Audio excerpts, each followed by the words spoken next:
Welcome everyone, it's Sharon here from Pine Valley Quilts, and I'm going to show you how I layer my flowers today. You can find all my patterns and everything I do on my website www.pinevalley.co.nz, or follow me on Facebook or Instagram to keep up with the latest patterns. You can also sign up for a newsletter which comes out reasonably regularly. I try to do them monthly to keep up with all the patterns, and I also have some block of the month quilts. Okay, so let's get back to the flowers. Here's the flower we're going to do today, and I'll show you how to layer each piece. It's a little bit difficult to use the sewing machine at this stage, so the stitching will be in another video. I've already stitched some step out designs, parts of this, so I can show you. Okay, so there's the flower. So the first step, when you're layering a flower before it goes onto the background fabric, you start with the top piece of the flower. If you are placing the flower on the background and then background fabric and then layering, you would start with the bottom piece of the flower. So today we're actually making our flowers before they go on the background fabric, so we're going to start with the top, which is the very small circle right at the top, this little one here, this one. So that gets placed onto, as you know, we've already been in the previous videos, we've got freezer paper with the edges turned over.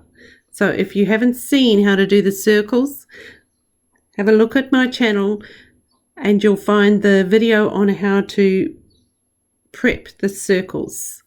So we place this one on top and we stitch around it by machine. I stitch by machine. If you prefer to stitch by hand, you can stitch by hand. So here's one that has been stitched, and the stitch that I use is a very small zigzag. So when I turn it over, you can see the stitches. Oops, I'm trying to get the focus right for you. Yeah, you can see the stitches, which is just a slight zigzag. Okay, so then I get a pointy tool or an awl, and I just poke it in. You can score it if you like, that helps too. Poke it in and pull it to the stitching line. When you've got it at the stitching line, then you can just get your thumbnail and tear the paper away. So see how good the paper's actually coming off very well.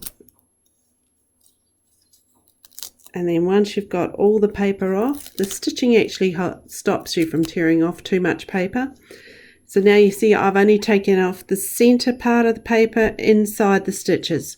I have not taken off the outside paper because I still need this paper to keep my edges in place. You can see how they've just lifted a little bit. All you need to do is press that with a hot iron and they'll come back and keep their stickiness. So then I take my scissors and I just cut a small hole inside, and I find I always cut curves because this will stop the fraying. If you cut just a straight slit, you will get a lot more fraying, and that's probably not as big as what I think it should. Just cut it a little bit bigger to allow the freezer paper to come out. So I'm just cutting it a little bit larger, and that gives you plenty of room to release the freezer paper. Now, my fabulous tool is a cuticle stick, and it has a blunt end and a sharper edge. And these you can buy anywhere. So I just poke this inside and release the freezer paper from the seam. I'm just trying to get, there we go. So I'm just releasing it. Okay, and then just poke it in until you get the edge of the freezer paper, and it'll just pop out. So you can see it starting to come out now. There. Let's pull it out, and then you have no freezer paper left in the top circle. This freezer paper circle can then be used again if you would like.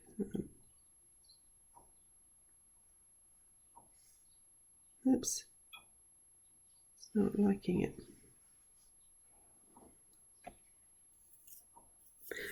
Okay, so I'll put that over there. So here's that one again with the freezer paper taken out, same thing.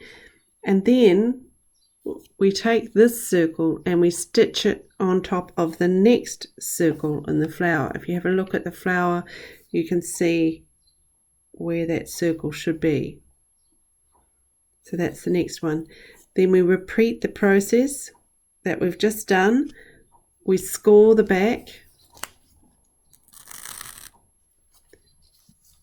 poke our awl in, and release the paper in the same manner.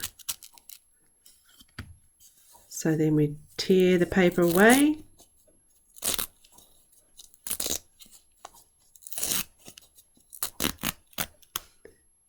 gone, and then we cut the hole in the back and we remove the freezer paper. As you can see, it's all gone. There's no freezer paper left in there.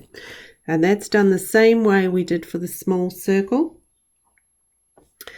So then we stitch that big large circle onto the flower,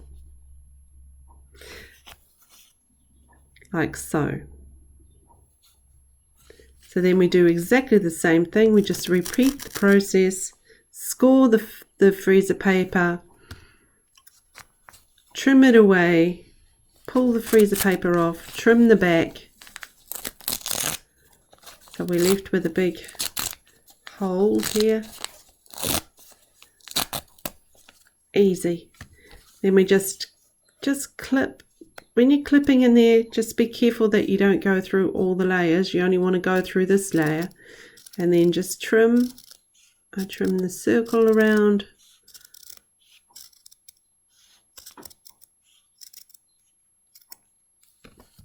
Remove that piece of paper. Then I get the cuticle stick again and just go in here and release the paper. There it is, and then just pull it out. Sometimes your stitching has caught the paper. It doesn't matter, it'll just pull out. The reason it pulls out so easy is there is nothing holding it there. The only thing holding it there is the freezer paper. So once you release it with the cuticle stick, there's nothing to keep it there. So it just pops out nice and easy. You can just get your iron and just iron over those little edges again, and they'll just come back flat. And then you can, all you need to do when you're stitching this onto the background fabric is to stitch around this edge.